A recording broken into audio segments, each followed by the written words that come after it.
ORCID is a persistent digital identifier that is free to you, which you own and control, and that distinguishes you from every other researcher or scholar, especially those who may share your surname. If you want to learn more about the ORCID organization, its mission and values, you can visit this link that you see on the screen. An ORCID ID helps you to stand out from the crowd. You might be wondering, why do I need an ORCID?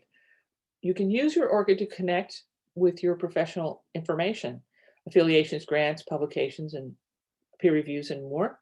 You can also use your ORCID ID to share your information with other systems, ensuring that you get recognition for all your contributions, which will save you time and effort and reduce the risk of errors. In addition to the benefit of being distinguished from every other researcher or scholar, you can enjoy these additional benefits. Your research outputs and activities, contributions and affiliations will be reliably and easily connected to you. You'll save time when filling out forms, and you'll have improved discoverability and recognition.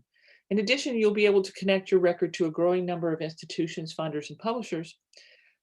If you're interested in who these trusted partners are with the ORCID organization, you can visit your account settings and get more information about them. So you can easily distinguish yourself with your ORCID in these three ways. You want to claim and register your ORCID, use it in a couple of different ways, and then there's some suggestions for how you can share. So to begin, you go to the ORCID website, as you see here, their registration page, and you'll see a form, something like this. Here, you will first enter your personal information, your first name and last name, although last name is optional, but you do need to indicate an email address and confirm that email address.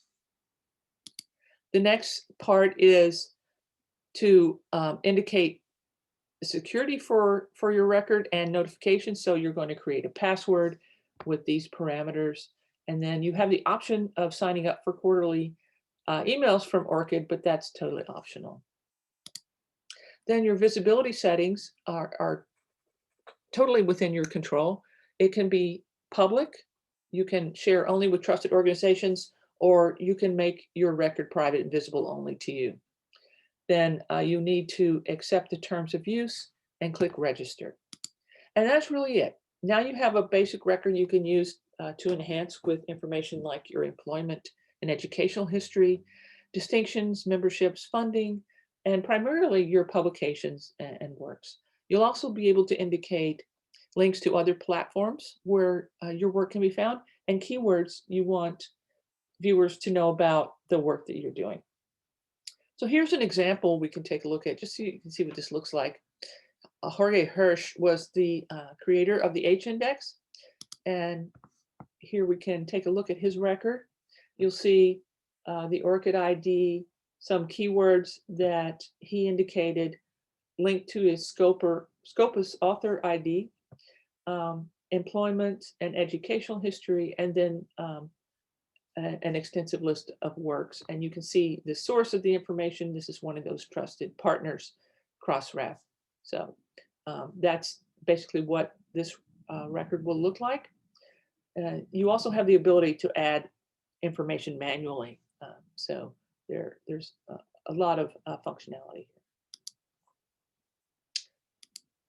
So that's step one in claiming your ORCID. The next thing is you want to think about ways to use it.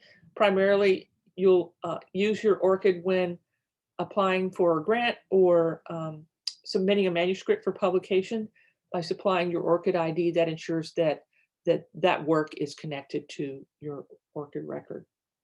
In communications, it's a best practice to use your ORCID in all your professional communications and include it in your email signature.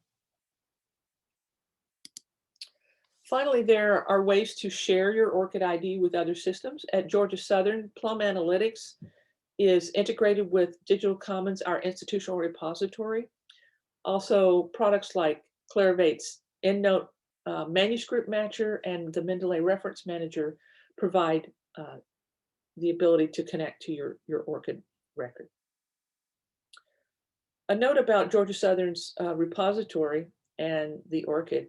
There isn't an automatic way to import your ORCID data, so it it isn't authenticated, but Digital Commons through the selected works profiling system allows you to enter that manually. So here's a link to get you to where you can learn more about that. Some additional resources and further reading. If you want to know more about ORCID, here is a link. They also have training videos on the researchers menu. There are FAQs and other resources, and an article with 6 things you can do right now with an ORCID ID. So that's the end of this mini tutorial. If you have questions about setting up your ORCID or any other scholarly communications questions, please don't hesitate to contact me. I am the scholarly communications librarian at Georgia Southern. Here is my email address, or you can request a consultation if you'd like to have a one-on-one conversation about your work and building your research identity.